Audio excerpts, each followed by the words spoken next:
Magandang umaga sa lahat. Ngayong umaga ay babasahin natin ang unang kabanata ng 1 Timothy at magbabahagi ng salita ay si Sir Tim.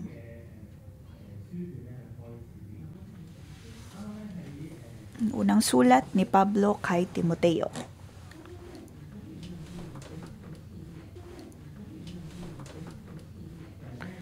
Sa main service po natin ay may bago po tayong serya ng mga pagtuturo tungkol sa 4 na hakbang ng pagtanggap ng banal na spirito. At si Timoteo ay isang halimbawa ng tao na laging mayroong pagnanais para sa Panginoon.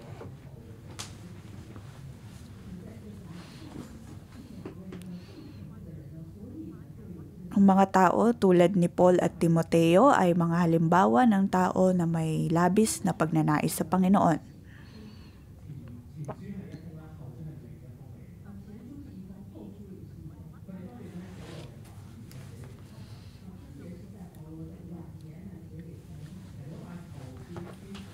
Ang mga sulat na ito ni Paul kay Timoteo ay kanyang sinulat nang siya'y matanda na at tila mga huling habilin para kay Timoteo.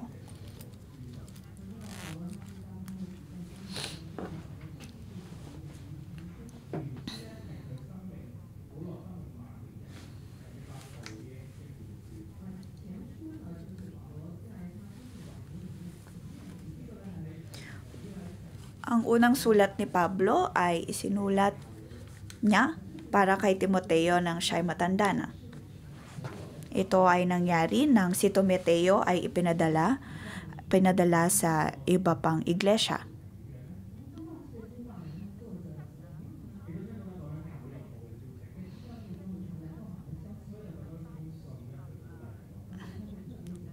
Nais niyang malaman kung kamusta si Timoteo sa simbahang ito, kung kaya naman siya'y sumulat sa kanya.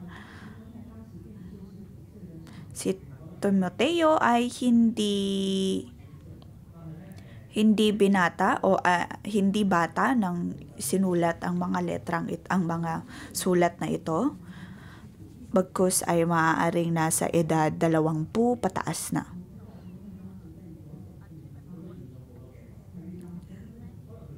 Nang maisulat ito, si Pablo ay nasa Efeso.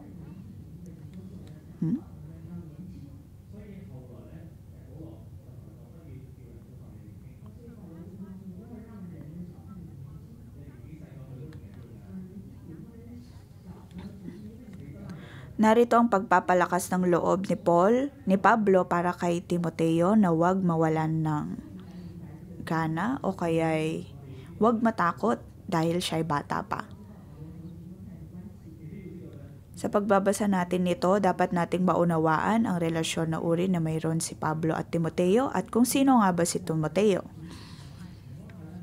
Bago po natin babasahin ang buong kabanata na ito ay alamin po muna natin kung sino si Timoteo.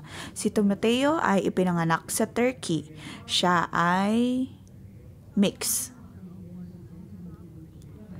Ang kanyang ina ay debotong Kristiyano. Sila ay Hudyo, ngunit ay naging Kristiyano.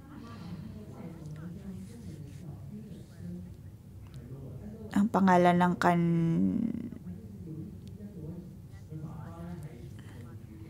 ng kanyang ina at ama ay Lois at Eunice. Ngunit ang kanyang ama ay isang Griego.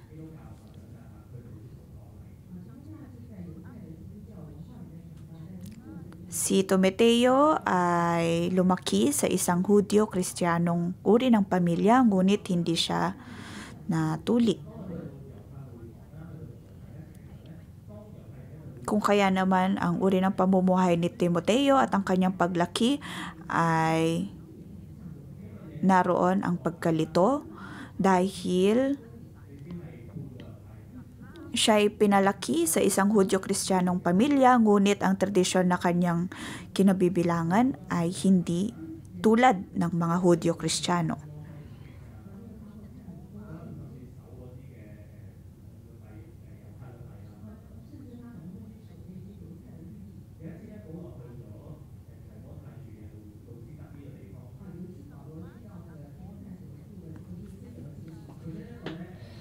Kaya nga minsan ay pinuntahan ni Pablo si Timoteo.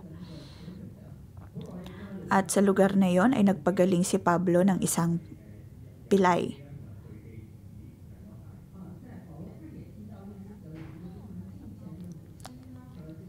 At sa pagkakataong iyon ay narinig ni Pablo ang tungkol kay Eunice at ang kanyang anak na si Timoteo.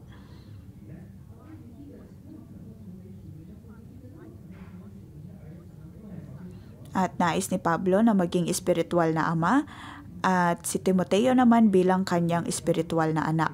Dahil naroon ang pagnanais ni Timoteo para sa salita ng Panginoon. Bago pa man siya namalagi kasama ni Pablo, ay naroon na ang kanyang pagnanais na makilala palalo ang Diyos at mapalapit palalo kay Pablo. Dahil dito ay naroon din ang pagnanais ni Pablo na kunin si Timoteo upang samahan siya pagdating sa kanyang mga misyonaryo.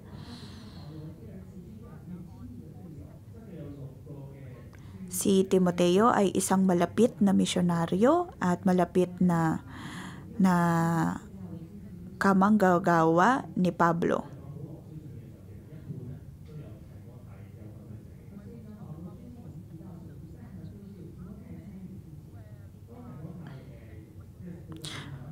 May mga isinulat si Pablo sa Biblia at ang halos kalahati ng mga sulatin na ito ay mga pangyayari kasama si Timoteo. Kung kaya naman naroon din ang pagnanais ni Pablo na gawin si Timoteo bilang kanyang tagasunod sa Efeso.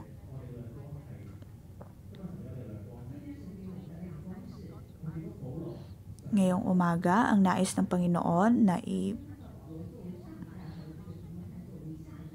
matandaan natin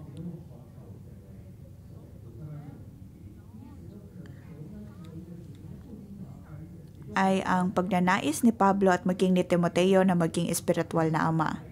Makikita natin ang kanilang pagnanais para sa pag-ibig at ang katotohanan na mula sa Panginoon.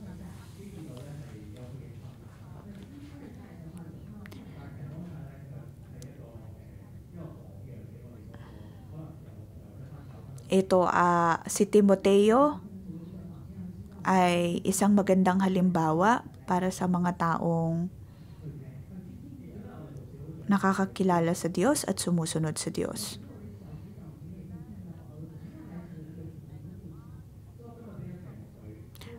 At bilang mga cell leaders ay maaari din tayong matuto sa buhay ni Paul, sa buhay ni Pablo. Para nga sa ngayong umaga, ang pamagat natin ay ang maging ikalawang henerasyon na tumitindig sa katotohanan at pag-ibig.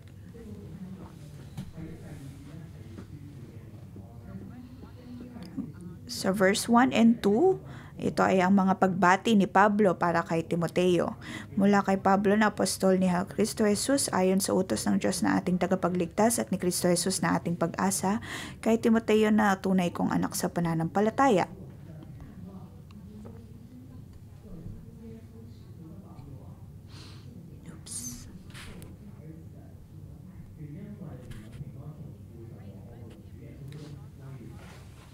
Sumaiyo nawa ang pagpapala, habag at kapayapaang buhat sa Diyos Ama at kay Kristo Jesus na ating Panginoon. Sabi sa verse 2.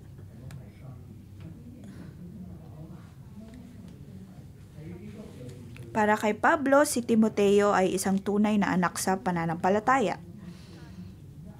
Kung kaya siya ay tinawag niya bilang kanyang tunay na anak sa Panginoong Jesus. At kanyang pinagpala si Timoteo ng pagpapala, habag at kapayapaan na mula sa Panginoon.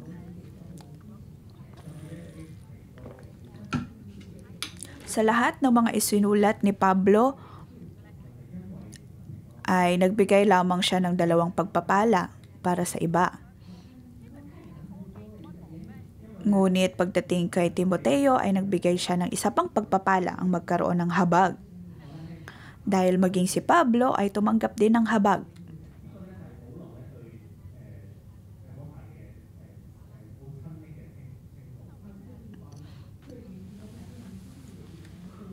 Dito makikita natin ang isang napakabuting pagbati mula kay Pablo para kay Timoteo.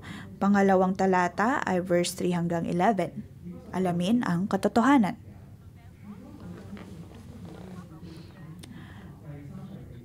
Ang iglesia sa Efeso ay nakakaharap ng isang problema. Sabi sa verse 3, gaya ng ipinakuusap ko sa iyo bago ako pumunta sa Macedonia, nais ko manatili ka sa Efeso upang utusan mo ang ilang tao diyan na huwag magturo ng maling aral. At huwag nilang pag-aksayan ng pagnahon ng mga alamat at mahabang talaan ng mga angkan.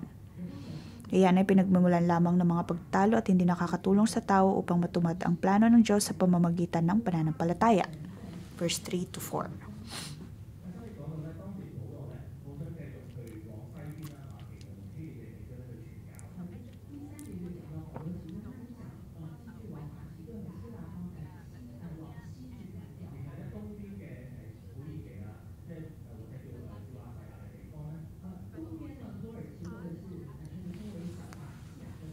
Nais ni Pablo na magpunta sa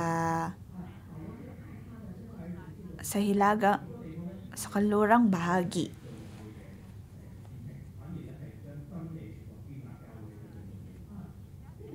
Ngunit narito mababasa natin ang kanyang pagpapadala kay Timoteo sa Efeso. At ang kanyang pagpapaalala na sila ay tumindig sa katotohanan. Sa mga panahong iyon, ang katotohanan pagdating sa salita ng Diyos ay hindi pa naititindig o hindi pa naitatatag. Totoong ang salita ng Diyos ay ang katotohanan, ngunit ang mga doktrina ay hindi pa sinasang-ayunan ng marami sa iglesia.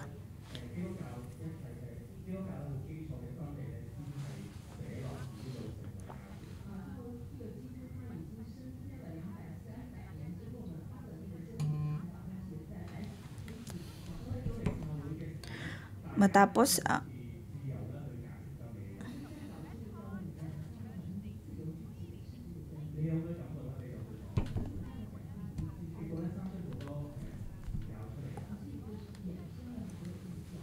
marami sa mga tagasunod at marami sa mga tao sa iglesia ang naniniwala sa mga alamat at sa mga hindi makatotohanang doktrina.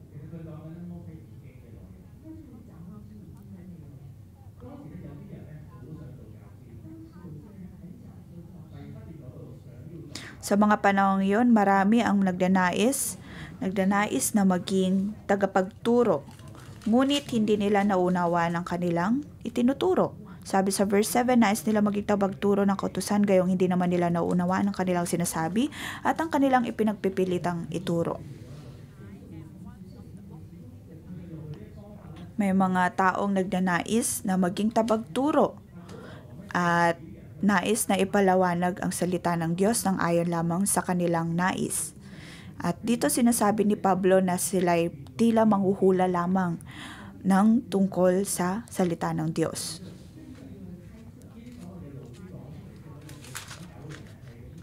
At sabi sa verse 4, nagdulot lamang ito ng kaguluhan.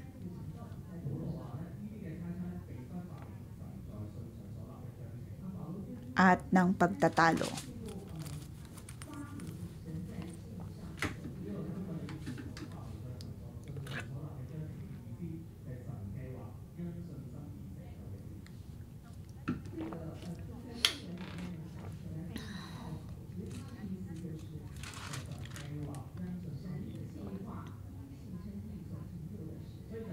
At dahil sa mga pagtatalong ito at sa mga hindi makatotohang doktrina ay nagdudulot lamang ito ng hindi pagtupad ng plano ng Diyos sa pamamagitan ng pananampalataya. Ito ay pagpapaalala na bilang tagapagturo ay kailangan nating magturo ng ayon sa katotohanan at ito ay para maipatupad ang pag-ibig ng Diyos. Sa ating pagbabasa ng salita ng Diyos, sa ating pag-aaral ng salita ng Diyos, ang pinaka-conclusion natin o pinaka-dahilan dapat natin ay ang tungkol sa pag-ibig ng Diyos. Ang nabanggit na uri ng pag-ibig dito ay ang tinatawag na agape, ang pinakamataas na uri ng pag-ibig.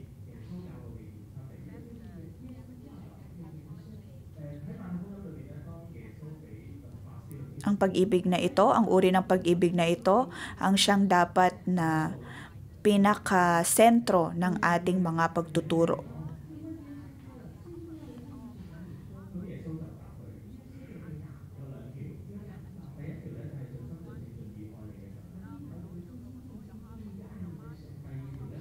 Kung matatandaan natin, maging ang Panginoon ay kanyang nabanggit na ang pinakabuod ng kanyang mga kautusan ay ang mahalin ang Diyos at ang mahalin ang kapwa.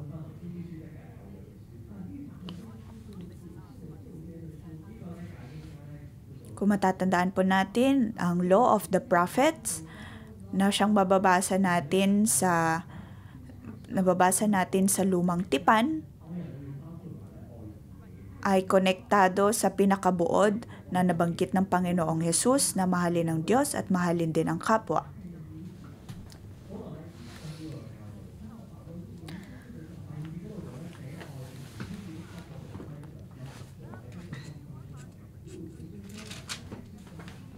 Sabi sa verse 5, ang layunin ng tagubiling ito ay upang magkaroon kayo ng pag-ibig na nagmumula sa pusong dalisay, malinis na budhi at tapat na pananampalataya. Ang pinakalayunin dapat ng bawat nating pagtuturo ay pag-ibig. Pag-ibig na dalisay, malinis, at tapat.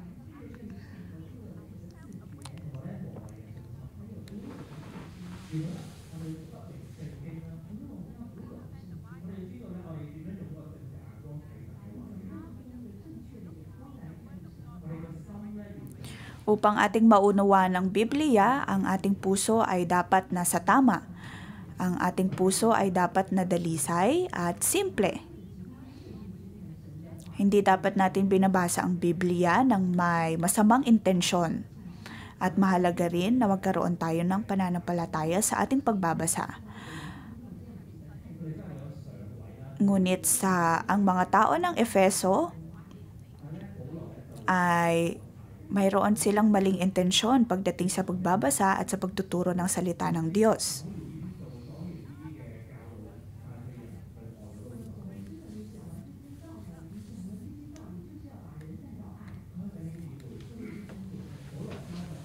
Nais nilang magturo, ngunit hindi nang ayon sa katotohanan at pag-ibig ng Diyos.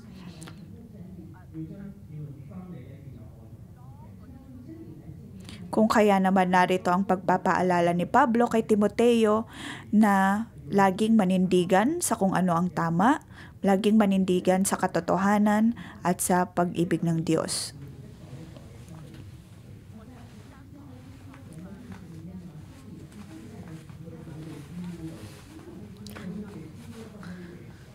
Sa 2,000 pagkakatatag ng iglesia mula nang namatay ang Panginoong Hesus, ang katotohanan ng Diyos ay naipasa-pasa sa bawat henerasyon.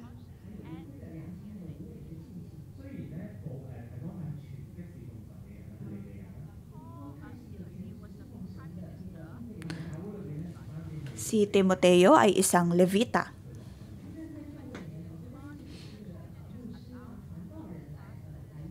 Ngunit sa kanyang panahon ay hindi basta-bastang hinahayaan ng iglesia na magturo ang mga apostol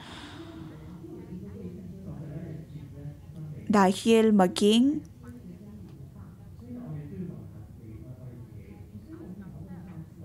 mga tao ay hindi naninindigan sa katotohanan.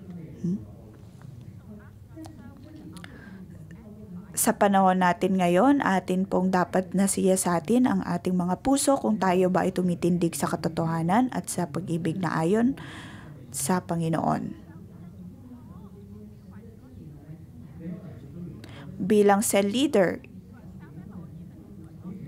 naroon ba ang iyong pagnanais para sa katotohanan ng Diyos? Naroon ba ang iyong pagnanais na mangusap ang Panginoon sa buhay mo sa pamamagitan ng katotohanan ng kanyang salita? Paano po natin tinatanggap ang pag-ibig na mula sa Diyos?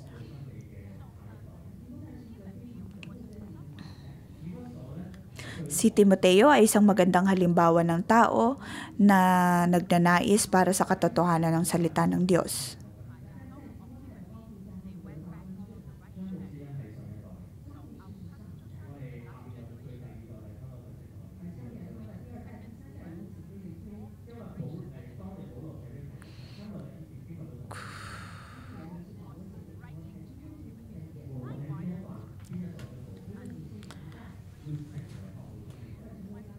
Sa kahit ano pa man pong henerasyon tayo nabibilang, marapat lang po na tumindig tayo sa katotohanan at marapat lamang din na ang pag-ibig ng Diyos ang siyang dapat nating ipinapakalat. Sa verse 8, alam naman nating ang kautusan ay mabuti kung ginagamit sa tamang paraan.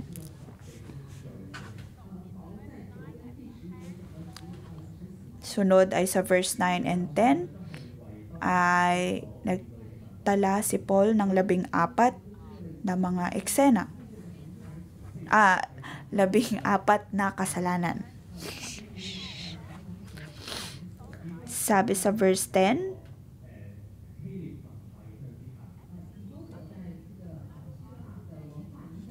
makikita natin dito na ang Efeso ay nasa impluwensya ng mga Griego. Pagdating sa mga Griego at mga Romano ay mayroon silang mataas na kaso ng mga pagkakasala, lalong-lalo na pagdating sa kahalayan.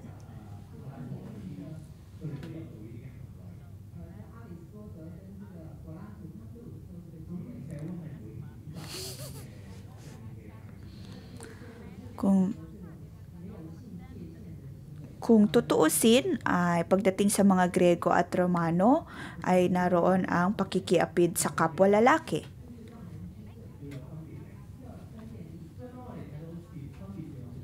Kung kaya naman narito ang pagpapaalala na huwag maging mahilig sa kahalayan at pakikiapid sa kapwa lalaki.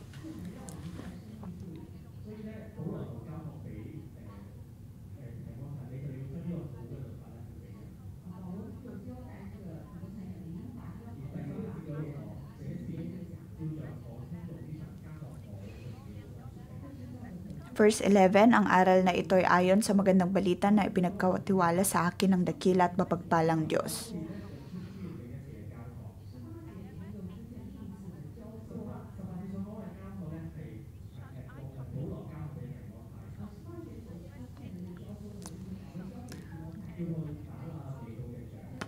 Parehong salita ang nabanggit sa verse 18.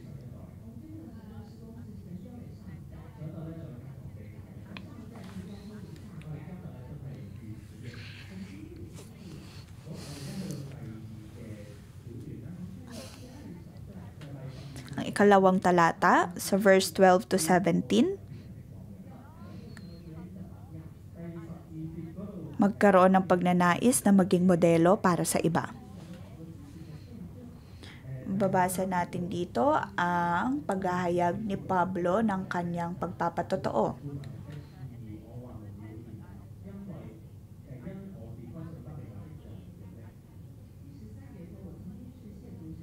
Sa verse 12, nagpasalamat ako sa ating Panginoong Hesukristo na nagbigay sa akin ng lakas dahil tinuring niya akong karapat-dapat na maglingkod sa Kanya kahit na noong unay nilapastangan, inusig at nilait ko siya.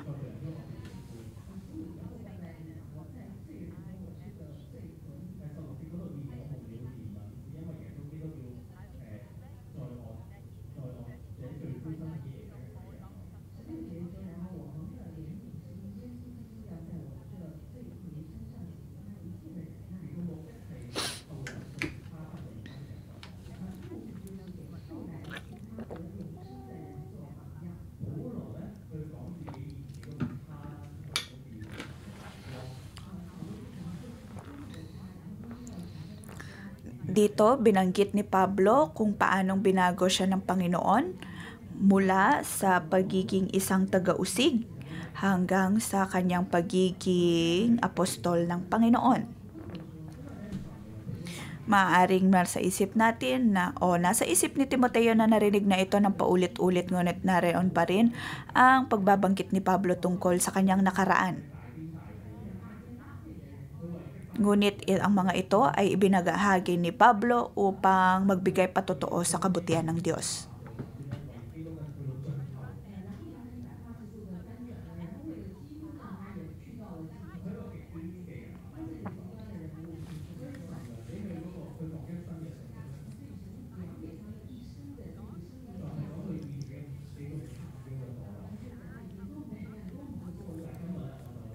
Nabanggit ni Paul kung gaano siya kasama noong nakaraan at ngayon sa kanyang pagsunod ay naroon ang kanyang kanyang labis na pagnanais na paglingkuran ang Diyos. Ang mga sulatin na ito ay naisulat sa panahon ni Nero. Kung kaya naman nandoon ang pakiramdam ni Pablo na siya'y malapit ng mamatay. At narito pa rin ang kanyang pagnanais na ibahagi ang kanyang buhay kay Timoteo.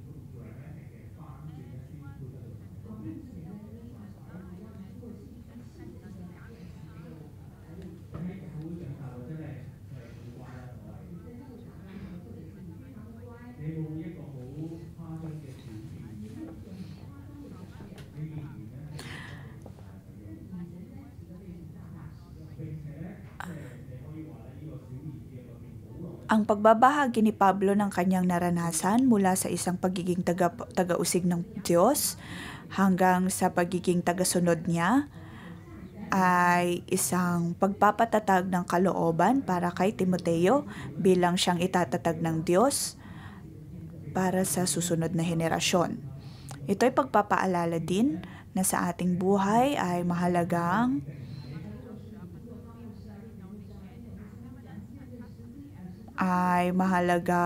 ibahagi po natin ng buong tapang ang kabutihan ng Diyos sa ating buhay. Kung matatandaan natin, maging si Pastor Joshua ay ikinuwento niya ang kanyang naging paghihirap sa Canada, maging si Pastor Ruby at maging si Pastor Adino nung panahon na siya ay nasa North Korea. Nakikita natin ang kabutihan ng Diyos sa kanilang mga buhay.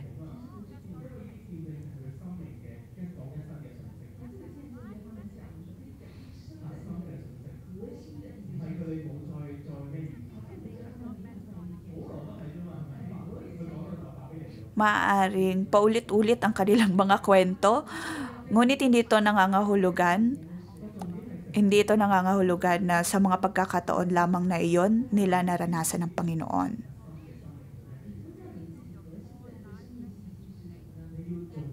Masasabi nating iyon ang kanilang core life message. At ito'y pagpapaalala sa atin na tayo man din ay mayroong core life message. At ang mga mensaheng ito ay dapat nating laging pakatandaan upang maalala lagi ang kabutihan ng Diyos sa ating buhay. At ang mga patotoong ito, ang mga mensaheng ito ay magbibigay kalakasan din pagdating sa mga taong makakarinig nito. Magbibigay kalakasan sa mga henerasyong susunod sa atin.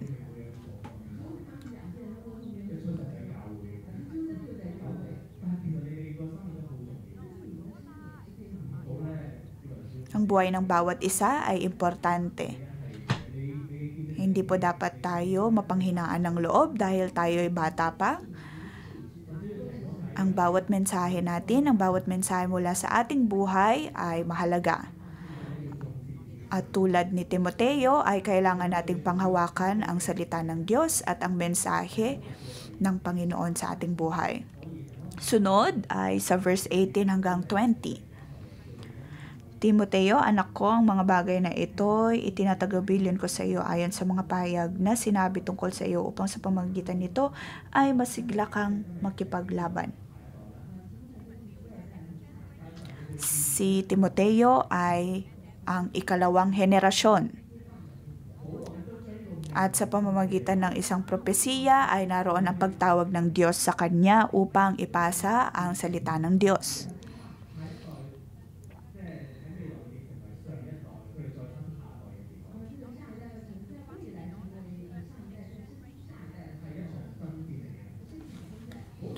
Ang pagtanggap ng mensahe ng Diyos at ang pagpasa nito ay isang uri ng pakikipaglaban.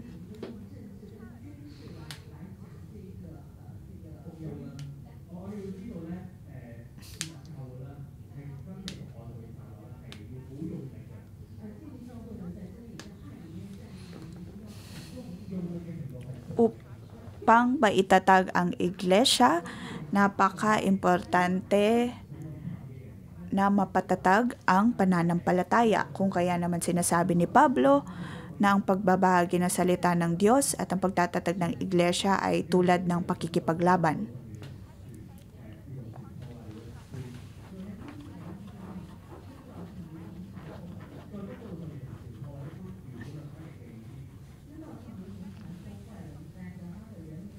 Sabi sa verse 19, may mga taong hindi sumunod sa kanilang budhi at dahil dito ang pananampalataya nila ay natulad sa isang barkong nawasak.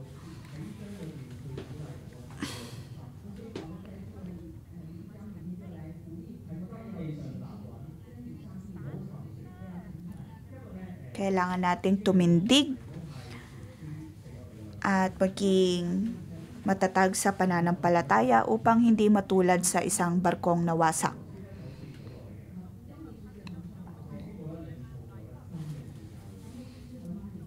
Sa ating iglesia ay maihalin tulad natin si Pastor Joshua kay Pablo. Sila ay nagbabahagi ng salita ng Diyos, nagbabahagi ng maayos na value system at ng tungkol sa puno ng buhay, maging si Simo Delphine.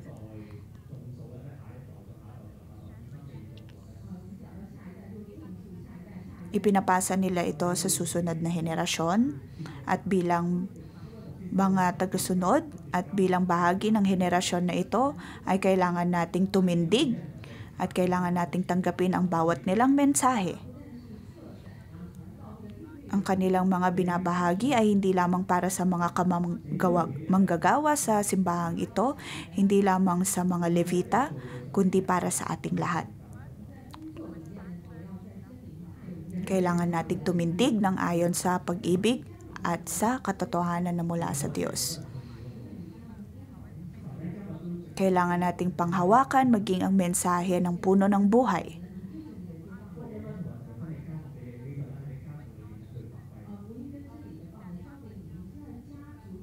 Kailangan nating panghawakan ang mensahe o ang baton na ito at isabuhay. Kailangan nating tumindig sa katotohanan, magkaroon ng sinserong pananampalataya at matatag na pananampalataya. Gawin natin ito upang maging maayos at magandang halimbawa maging sa ibang tao at sa mga henerasyon na susunod sa atin.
Panginoon, pinupuri ka namin.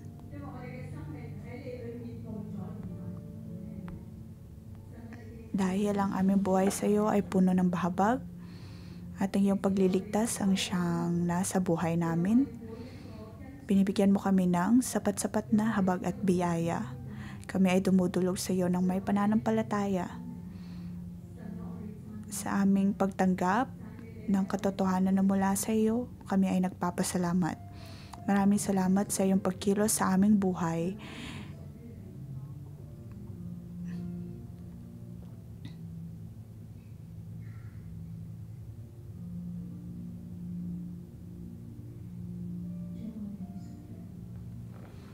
Panginoon, kami ay nasa iyo. Kami ay nagpapasalamat sa iyo. Nang kami ay nasa kadiliman,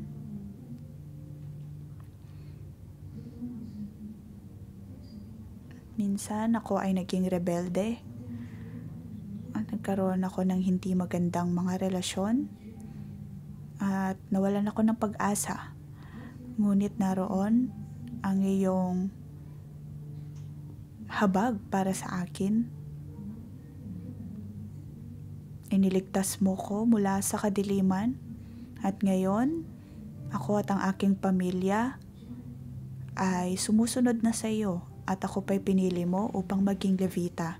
Panginoon, ang lahat ng ito ay dahil sa iyong habag at biyaya.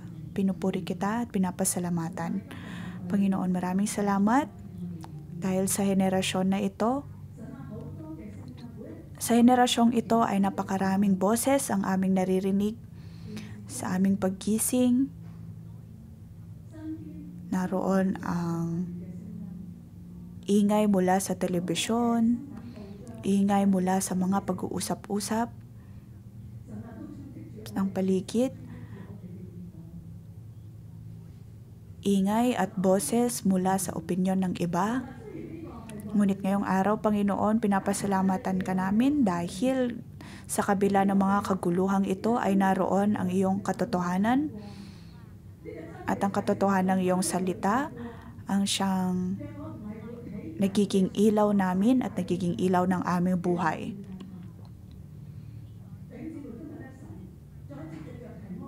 At hindi na kami namumuhay pa sa kaguluhan ng mundong ito.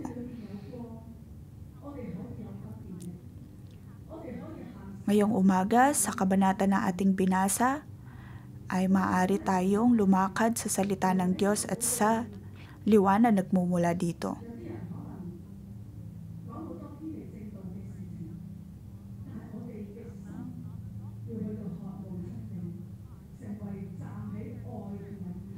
Ang ating puso ay dapat na mayroong pagnanais para sa salita ng Diyos at sa katotohanan ng kanyang salita.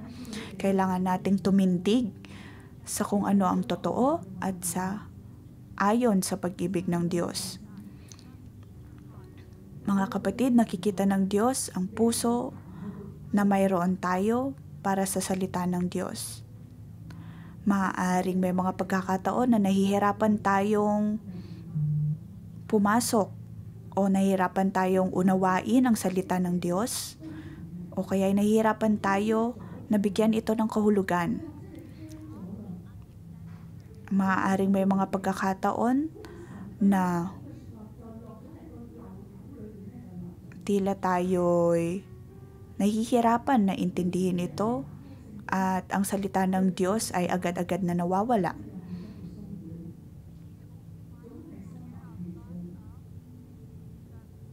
O kaya sa ating pagbubukas ng Biblia ay mabilis tayong maistorbo. Ngayon, kung ikaw ang uri ng tao na ito, maaari mo pong ipanalangin ang iyong sarili.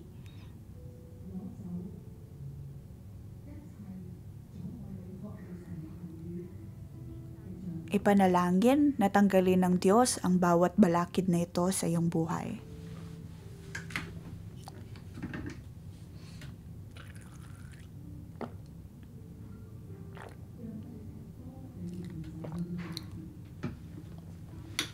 Tayo ay kumonekta sa Diyos.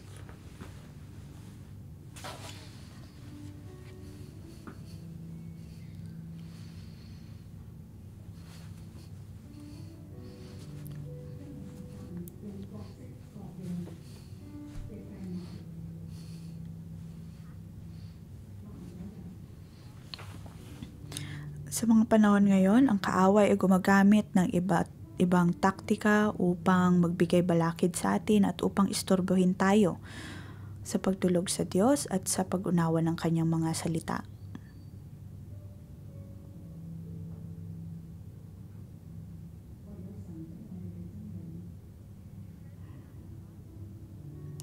At tanging ang katotohanan mula sa Diyos ang siyang makatulong sa atin upang unawaan din natin ang bawat pagkilos ng kaaway.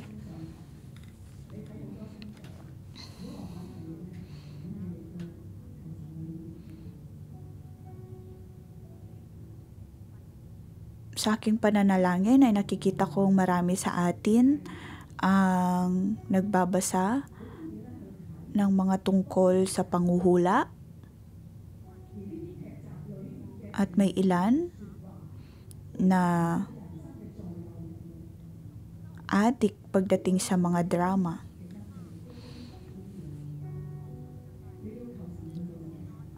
At dahil sa mga dramang ito, ay higit na mo itong pinaniniwalaan at pinanghahawakan. May mga ilan na nagbabasa ng mga filosofiya at ito ang siyang nagpupuno ng iyong puso at isip. Ang lahat ng ito ay hindi mula sa Panginoon.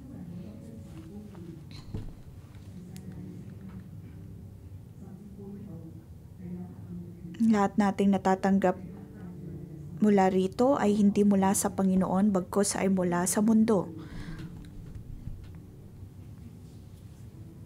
Kung ikaw po ang taong ito, ay naway dumulog tayo sa Diyos at humingi ng tawad sa Kanya.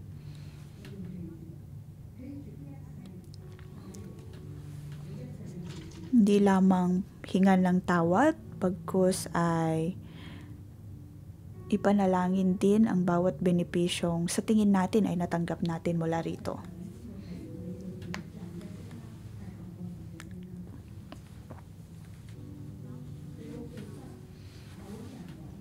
May mga ilan din sa atin na mas malakas pa ang ating pag-iisip o kaya pananalita imbes na palakasin ang mula sa Diyos. Maaaring mas pinapakinggan natin ang opinyon mula sa iba at nagdulot lamang ng oppression sa atin. Ipanalangin natin na tanggalin ito ng Diyos sa ating buhay.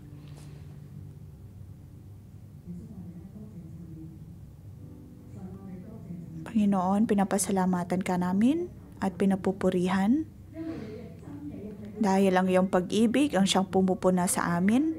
Ang iyong salita ang siyang nagdala sa amin sa iyong pag-ibig. At ang iyong salita, ang katotohanan ng iyong mga salita, ang siyang magpupuno sa amin ng pag-ibig. Sa ngalan ng Panginoong Hesus ay aking tinatanggal ang pagpupuri ng mga Diyos-Diyosan, ang pag-asa sa mga panghuhula at sa pagbabasa ng mga filosofiya, sa aming paghingi ng tawad,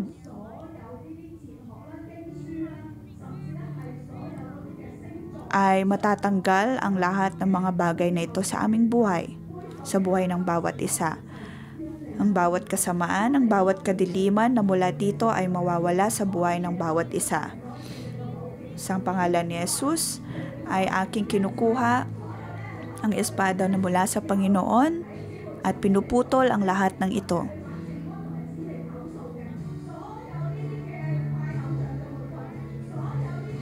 May mga ilan sa atin na nagbabasa o kaya'y umaasa sa mga Diyos-Diyosan, sa mga panghuhula, sa astrolohiya, at lahat ng mga masasamang espiritu at nagbibigay lamang ng pagkalito, nagbibigay lamang ng balakid upang dumulog sa Diyos. Sa ngalan ng Panginoong Hesus ay tinatanggal natin ang lahat ng ito.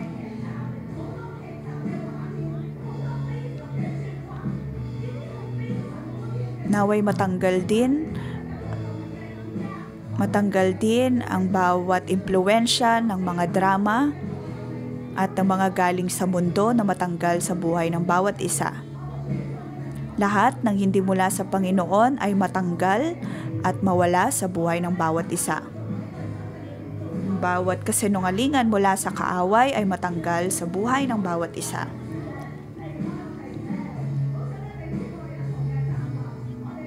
Mga kapatid, tayo ay tumindig at tayo manalangin sa Espiritu.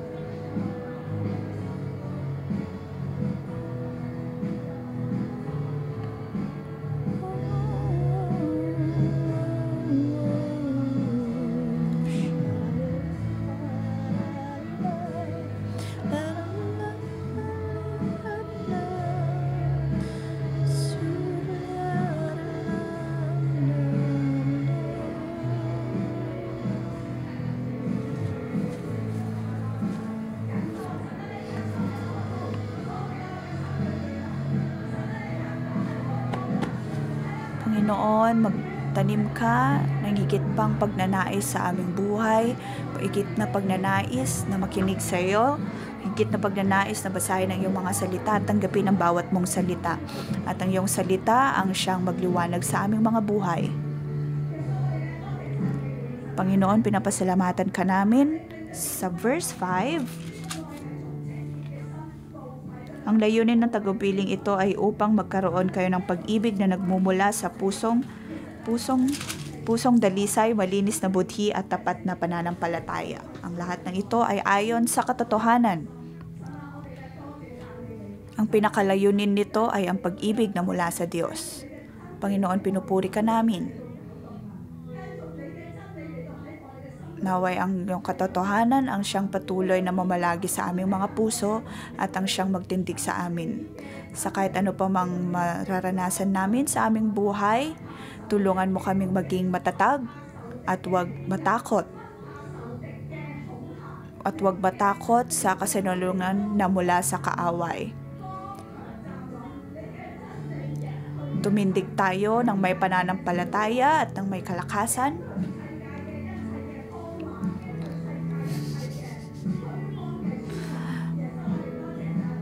At talunin ang bawat bagay mula sa kamunduhan.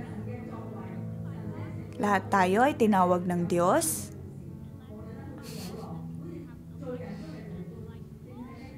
At lahat tayo ay mga mensaya sa ating buhay. Tulad ng kung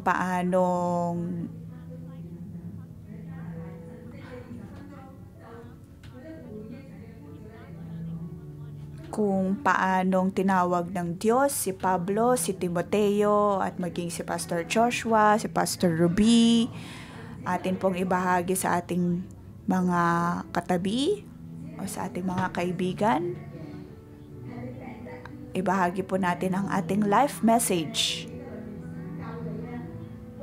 Maaring may ilan sa atin na pinagaling ng Diyos, o kaya kahit ano pa mang sitwasyon sa ating buhay na tayo ay tinulungan ng Diyos o kaya ay nagpakita ng milagro sa atin.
Panginoon, maraming salamat sa iyong mga salita. Maraming salamat sa iyong pagbibigay sa amin ng life message at ng mga karanasan sa buhay na siyang magpapatotoo ng iyong kabutihan sa aming buhay.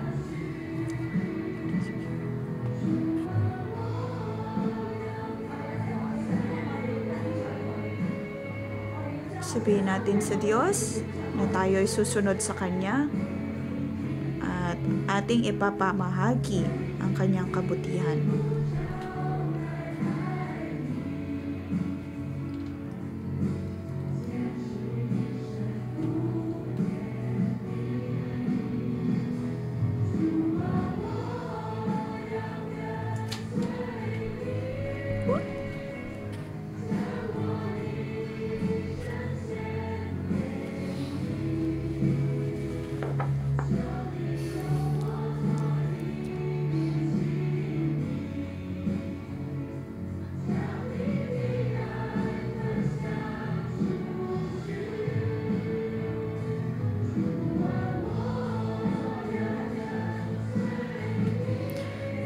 Panginoon, nais namin na ikaw ay sundin at handa kaming isuko ang aming buhay sa iyo. Handa kami na maging iyong tagapamahagi ng iyong pag-ibig.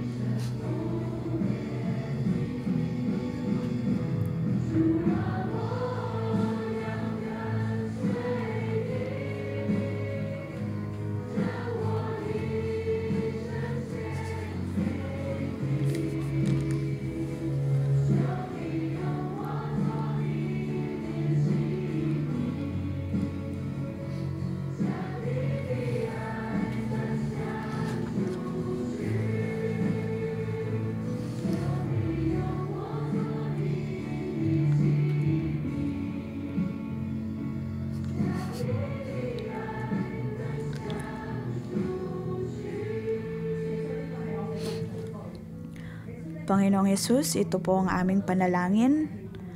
Naway gamitin mo kami upang maging tagapamahagi ng iyong katotohanan at ng pag-ibig. Alam namin, O Diyos, na marami sa amin ay ang susunod na henerasyon na siyang makakatanggap ng iyong pag-ibig at katotohanan. Tulad ni Pablo at ni Timoteo, kami ay titindig upang tanggapin ang iyong pag-ibig at ipamahagi ito sa iba. Atin pong tignan ang litratong ito ng puno ng buhay at ibinahagi ito ng Diyos para sa atin. Maaaring nakatanggap na tayo ng maraming katotohanan, ngunit hindi natin ito sineseryoso o kaya hindi isa sa buhay ang mga karakter na mula sa puno ng buhay. Makikita natin dito ang iba't ibang mga karakteristik at naway ilagay ito ng Diyos sa ating buhay. Ilagay po natin ang ating kamay sa ating puso at sa ating pagtingin sa puno ng buhay na ito ay ating ipanalangin na maisabuhay ang bawat bagay na makikita natin dito. Naway mamuhay tayo sa katotohanan, maging mapagpatawad, maging mabuti, magkaroon ng responsibilidad, maging mapagtanggap sa iba at sa sarili, maging mabuti, magkaroon ng maayos ng emosyon, maging malaya, magkaroon ng pasensya, ng self-control, control sa sarili, maging matulungin sa iba. Panginoon, ikaw ang siyang puno ng buhay, kung kaya naman ang simbahang ito ay iyong itinitindig bilang puno rin ng buhay. Ngayon, kami ay handa na tanggapin ito at ipasa rin ang parehong baton na ito sa iba. Naway tanggapin po natin ang baton sa Espiritu at ipasa ito sa iba. Tanggapin po natin ito ng may katatagan.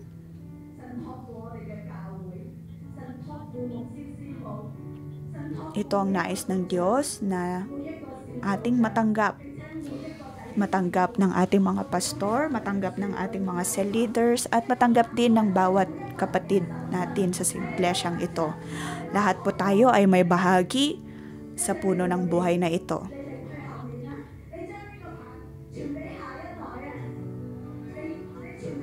Ipasa po natin ang baton na ito sa iba.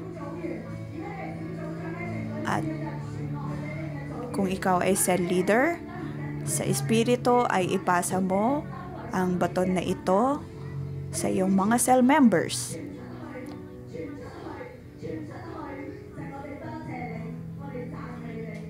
Panginoon, pinupuri ka namin at pinapasalamatan. Ikaw ay napakabuting Diyos at handa kami na maging iyong tagapamahagi.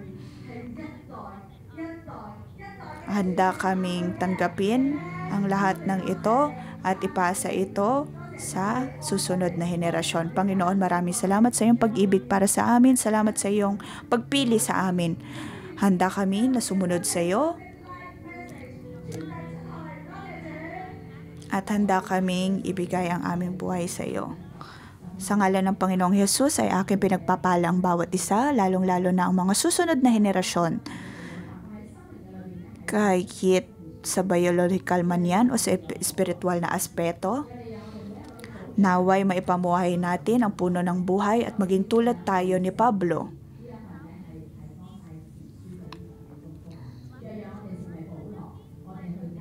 Naway tanggapin natin ang pagpapala mula sa Panginoon at ipasa din ito sa Timoteo ng ating buhay. Naway umayon tayo sa salita ng Diyos. Sa pamamagitan ng puno ng buhay ay makita natin ang daan palabas sa ating mga problema. At sa ngalan ng Panginoong Hesus, naway matanggap natin ang mensahe mula sa buhay ni Pablo at Timoteo. Naway tumindig tayo at maging magandang katulungan upang maituro ang tama at ang pag-ibig ng Diyos sa mga susunod na henerasyon. Panginoon, maraming salamat. Pinupuri ka namin sa ngalan ni Jesus. Amen. Dito po nagtatapos sa pangumagang debosyon. Magandang umaga.